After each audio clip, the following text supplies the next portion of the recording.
বিমানের জানলা দিয়ে যখন আকাশটাকে দেখছিলাম, কি অপরূপ সুন্দর। আর তখনই যখন নিচে দেখলাম নীল সবুজ পানির এক বিশাল জলরাশি, তার মাঝে ছোট ছোট খণ্ড খণ্ড স্থলভূমি, এক অদ্ভুত সুন্দর লাগা ভালো লাগা কাজ করছিল। আশা হয়ে গেল আমার নতুন এক গন্তব্যের দিকে। আমার আশা হয়ে গেল ক্যারিবিয়ান আইল্যান্ড পুয়ার্তো রিকোতে। আমার পেছনে এয়ারপোর্ট থেকে বের হয়ে আসলাম। এখন সান জুয়ানে আছি।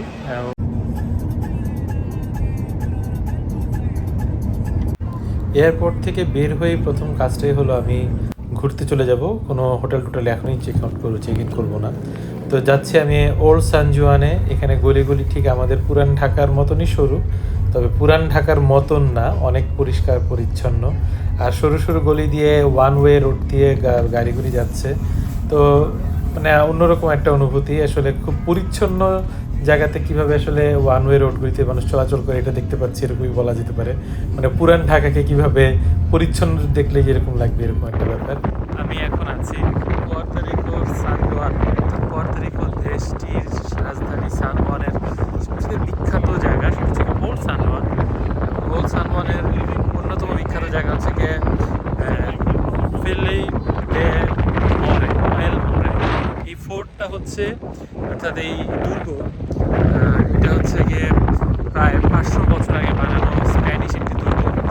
নাম এল মরে। এটার আরও বড় নাম আছে ফেলে দে এল মরে, এরকম কিছু। এল মরে দেখতে আসলাম। এই জায়গাটা এত সুন্দর।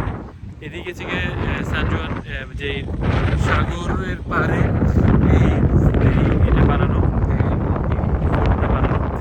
চারপাশে সবুজ ঘাস, মানুষের একটা অন্যরকম একটা সমাগম। সবাই এখানে খুব ভিড় মানে খুব সবাই নিজেদের আছে, এনজয় করছে। আর সাগরের তীরে এসে এরকম একটি দুর্গ দেখতে আসার একটা হিস্টোরিক্যাল একটা জায়গা দেখতে আসলাম। হিস্টোরি বলতে গেলে পুয়ার্তো রিকোর ইতিহাস কিন্তু অন্যরকম। অর্থাৎ এটা একটা দেশ, কিন্তু এটা পরাধীন দেশ। অর্থাৎ এটা আমেরিকার অন্তর্গত একটি টেরিটরি। তাদের নিজস্ব গভর্নেন্স আছে, কিন্তু তারা আমেরিকার আন্ডারে। অর্থাৎ এখানকার সিটিজেনরা নিজেদের কোনো সিটিজেন না, তারা আমেরিকান সিটিজেনশিপ নেয়। তো এই পরাধীন দেশের স্বাধীনভাবে বেঁচে থাকার যে এই জায়গাটা, সেটাকেই দেখতে আসলাম। 1600 শতকের সময় বানানো এই এল মোরো, এই ক্যাসলটি বা দুর্গটি বা ফোর্টটি যেটাই বলি, এটা এতটাই শক্তিশালী ছিল যেটাতে অনেকেই জয় করতে এসেও পারেনি, অর্থাৎ পরাজিত হতে হয়েছে। স্প্যানিশদের একটি শক্তিশালী দুর্গ ছিল এটি, যার কারণে তারা এই জায়গাটাকে দখল করে রাখতে পেরেছিল। তো সেই জায়গাটার গঠন প্রক্রিয়াটা এতই শক্তিশালী যে এখানে মানে আমেরিকা 1800 শেষের দিকে, 1890-এর দিকে এসে তারা যখন জয়লাভ করে, তার আগ পর্যন্ত স্প্যানিশদেরকে এখানে কেউ হারাতে পারেনি। তো এরকম একটি জায়গায় এখন দেখবো পুরো এই এল মোরো ফোর্টটিকে, এবং দেখি ভিতরে কি কি জিনিস, কি কি ইতিহাস এখানে সঞ্চিত আছে। তো সব মিলিয়ে আমি আশা করি যে একটা অন্যরকম অভিজ্ঞতা হবে আমার এই এল মোরো থেকে। এল মোরোর এটা হচ্ছে প্রবেশ পথ, এবং এখানে যে ফোর্ট দেখা যাচ্ছে, এখানে সবসময় মানে সেই সময়কার দিনে এদিকে রাইফেলম্যানরা দাঁড়িয়ে থাকতো, বোমারু থাকতো, তাই সহজে এটাকে প্রথম প্রতিরোধটাতেই অনেকেই পরাজিত হয়ে যেত। তো এটা হচ্ছে কি ফোর্টের একেবারে শুরুর জায়গা, মানে এইখানে গেট। এটা খুব শক্তিশালী ঘাঁটি হিসেবে পরিচিত, পরিচিত ছিল স্প্যানিশদের সময়। Felipe de Moro cerrado por el día de hoy. Le damos las gracias por haber visitado. Ticket counter থেকে বের হয়েই এই সুন্দর এই জায়গাটাতে এসে পড়লাম। হলুদ রঙের দেয়ালগুলি দেখতে দেখতে ভাবলাম সেই 500 বছরের পুরনো আয়োজনটা আসলে অন্যরকম, খুবই সুন্দর। তা আমি এখন হেঁটে হেঁটে উপরের দিকে উঠছি, ফোর্টের একেবারে উপরের দিকে যাব। তো আসলে একটা অন্যরকম একটা অনুভূতি, 500 বছর আগের পুরনো সেই ধরনের একটা ব্যাপার, যে স্প্যানিশ সৈন্যরা এখানে দৌড়াতো, যুদ্ধের একটা আয়োজন ছিল, সেরকম একটা জায়গায় ঘুরতে এসেছি। এবং লোকেশন ওয়াইজ দিয়ে যদি বলতে হয়, তাহলে এটা তো আসলে অদ্ভুত সুন্দর।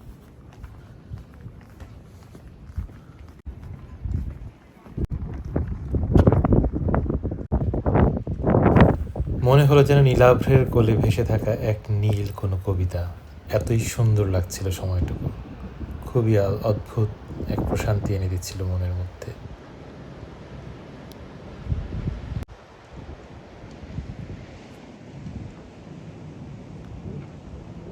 আমি এখন এলমোরোর একেবারে উপরের অংশটাতে আছি ফোর্টের।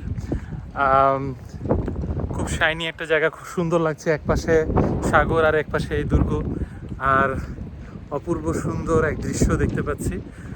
সব মিলিয়ে জায়গাটা আসলে খুবই ভর্তি। তো এন্ট্রি টিকিট এখানে $10। এটা আমার জানা ছিল না, আস্তে আস্তে তাই $10 টিকিট নিয়ে নিলাম। তবে বিকেলের সময়ের শেষ সময় এসেছি, খুব বেশি সময় এখানে নেই, তাই এখানে আসতে হয় একটু সময় নিয়ে যদি ইতিহাস দেখতে চায়। তো ইতিহাসের যে বিষয়টা সেটা হচ্ছে স্প্যানিশ যে সাম্রাজ্য ছিল তাদের অন্যতম দুর্গ ছিল এই আমেরিকান রিজিয়নের মধ্যে এই সান জুয়ান, এবং এই সান জুয়ানের এই এল মোরোই হচ্ছে তাদের প্রধান দুর্গ এবং খুবই শক্তিশালী দুর্গ। এটা কেউই খুব একটা জয় করতে পারেনি। আমেরিকারা 1890-94 দিকে সেটাকে জয় করে। তো এই দুর্গকে কেন্দ্র করেই আসলে পুরো এটা জড়িত। তো এটা বানানো শুরু হয় 1539 সালে, আর প্রায় কয়েকবার এটাকে বানানো হয়েছে বিভিন্ন সময় মিলিয়ে।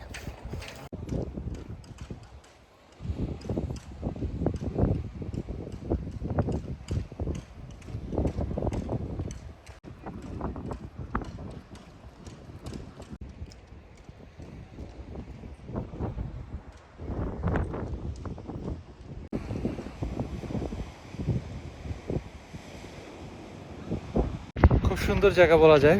আমি এল মোড়ে এই জায়গাটা ঘুরে মোটামুটি ভালোই লাগলো। সময় হাতে কম ছিল, কিন্তু তারপরেও একটা ইতিহাসকে দেখতে পারার একটা আনন্দ তো আছেই। তো সেই আনন্দ নিয়েই এখন এলমোরো থেকে বিদায় নিব। তবে আশা করি যে এই পুয়ার্তো রিকোর প্রথম ভালো লাগাটার মধ্যেই পরিণত হয়ে গেল এলমোরে, এবং জায়গাটা এত সুন্দর, মানে যাই দেখছি আসলে দেখার মতন আর কি। খুবই ভালো লাগছে।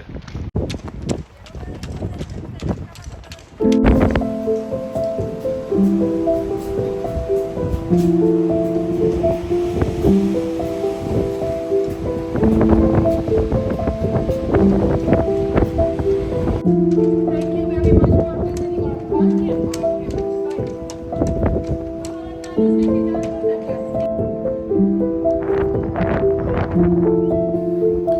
এলমোরোর সামনে এই সবুজ মাঠ আমাকে এতই মনোমুগ্ধ করেছে, এত বিশাল এক মাঠ বলার বাইরে। তো এখানে সবাই পরিবার নিয়ে আসছে, বাচ্চারা খেলছে, কুকুররা দৌড়াচ্ছে, এক পাশে সাগর, আরেক পাশে একটি ফোর্ট, সব মিলিয়ে একটা অদ্ভুত পরিবার নিয়ে সময় কাটানোর মতন জায়গা, যেখানে সাগর আছে, সব কিছুই আছে। আর একটা সুন্দরতম জায়গা হচ্ছে এই এই কবরস্থানটি সুন্দর বলার কারণটা হচ্ছে তারা যেটাকে যেভাবে ডেকোরেট করেছে। প্রতিটা কবরের মানে ক্রিশ্চিয়ান কবর এটি, তো সেখানে যেই স্ট্যাচুগুলি আছে প্রত্যেকটা একটা ইমোশন শো করেছে এখানে। তো এটার একটা মানে মানে ভালো লাগা বলতে গেলে শৈল্পিক দিক থেকে ভালো লাগা রয়েছে। সত্যি বলতে এটা খুবই আর্টিস্টিক। তো সব মিলিয়ে একটা অন্যরকম বিকেল, খুব সুন্দর এক সময়, আর এক অদ্ভুত ভালো লাগা আসলে এলমোরোকে নিয়ে কাজ করছে আমার। তো সেটা আসলে এই ছবিতে, এই ভিডিওতে যতটুকু বোঝা যাচ্ছে তার চেয়েও বেশি আসলে হৃদয়ের মধ্যে লেগে আছে।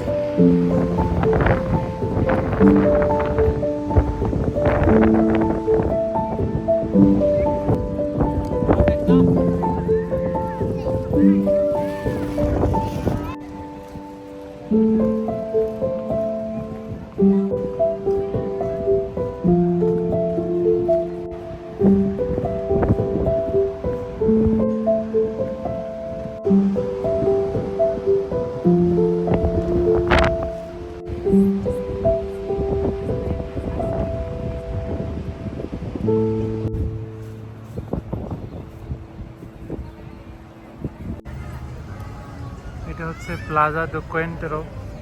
এটা পুয়ার্তো রিকোর সান জুয়ানের খুব বিখ্যাত একটা জায়গা, সেন্ট্রাল পয়েন্ট বলা যায়। এখান থেকে ওল্ড সান জুয়ানের মানে ফোর্টের পেছনের অংশেই ওল্ড সান জুয়ান শহরটা শুরু।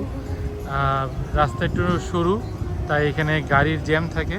তবে এই জায়গাটাই ঘুরে ঘুরে দেখার মতন, কারণ এখানের বাড়ি ঘরগুলির রং এক এক রকমের, এবং এটাই মানে খুব প্রেজেন্ট করা হয়। তাই ওল্ড সান জুয়ানের একেবারে শুরুর জায়গা থেকে। এটা ক্যাথেড্রাল, এটাও খুব বিখ্যাত। তো এখন ওল্ড সান জুয়ানের ভিতরে ঢুকছি। এটা সান সান জুয়ানের বিখ্যাত ক্যাথেড্রাল বাজিলিয়া, খুব আলোচিত এবং খুব প্রাচীন। সে স্প্যানিশ কালে এই চার্চের গোড়াপত্তন। এর পরবর্তীতে অনেক রেনোভেশন হলেও এখনও সে তার গরিমা ধরে রেখেছে, সেই ইতিহাস ঐতিহ্য ধারণ করে।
বিকেলের হলদে রোদ নামে একটি শব্দ আমি প্রায় ব্যবহার করি, এবং ঠিক সেরকম একটি রোদের মধ্যেই যেন আমি আছি।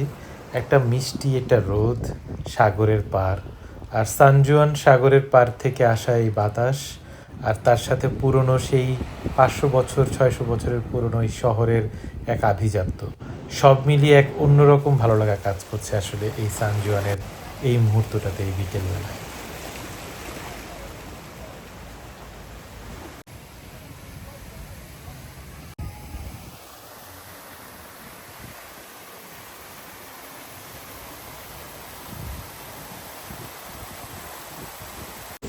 ওল্ড সান জুয়ানের একটা ফোয়ারা পেছনে, একেবারে সাগরের তীরে এভাবে ঘুরতে ঘুরতেই দেখছি। আর খুব ভালো লাগছে আসলে, রৌদ্রোজ্জ্বল একটা বাংলাদেশের যেই রোদটা, সেটা অনেকদিন পরে পেয়েছি, সেই আরামটা পাচ্ছি। তো এখানে মানে খুব অন্যরকম একটা ভাইবস, মানে সবাই খুব আনন্দ ফুর্তিতে আছে, মনে হচ্ছে যে পুরো দেশটা এটা আনন্দের দেশ, এরকম একটা ব্যাপার। কিন্তু সব মিলে বলবো খুব পরিচ্ছন্ন এবং খুব সুন্দর করে গুছানো একটা শহর। দেশটা এত বড় না, তবে পপুলেশন অনেক কম, সেই তুলনায় আসলে বলা যায় যে তারা অনেক গুছিয়ে রেখেছে, সেটা তো স্বাভাবিকই হবে। তাই এই তো পুয়ার্তো রিকোর সান জুয়ানের ওল্ড সান জুয়ান থেকে ঘুরে ঘুরে এখন বিদায় নিচ্ছি। Okay, just got off the phone with the lady for the reservations, and it is a rooftop inn, and Dawn and all them know the place, but it's a $45 minimum per person.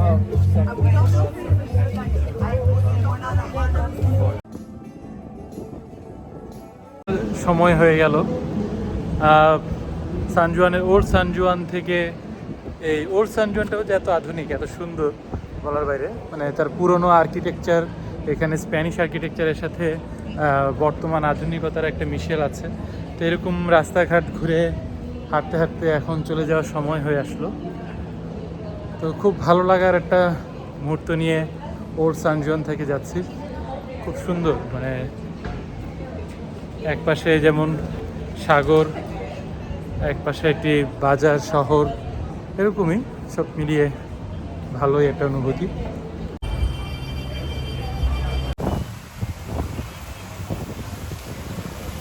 Era la década del 90 del pasado siglo y experimentábamos un periodo de prosperidad.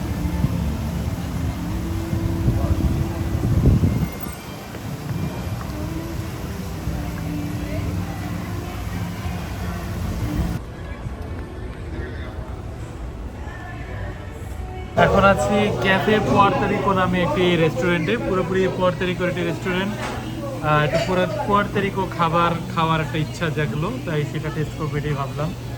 আর জায়গাটার মধ্যে একটা কেমন যেন একটা antique flavour আছে, মানে পুরোনো ধাঁচ, সব কিছু একটা অন্যরকম ধাঁচে বানানো।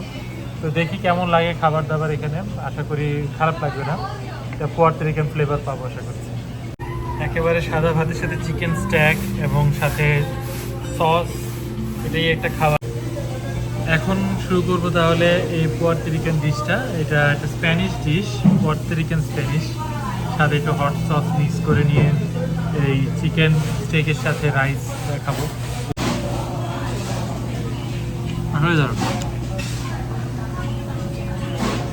রাতের খাবার শেষ করেই এখন বেরো যাচ্ছি এবং খুব ভালোই লাগলো এখানে খেয়ে। এটার নাম হচ্ছে ক্যাফে ডে পঙ্কা, খুব ইন্টারেস্টিং একটা নাম এবং ইন্টেরিয়রটা খুব সুন্দর, একটা মানে অন্যরকম একটা ভাইবস আছে।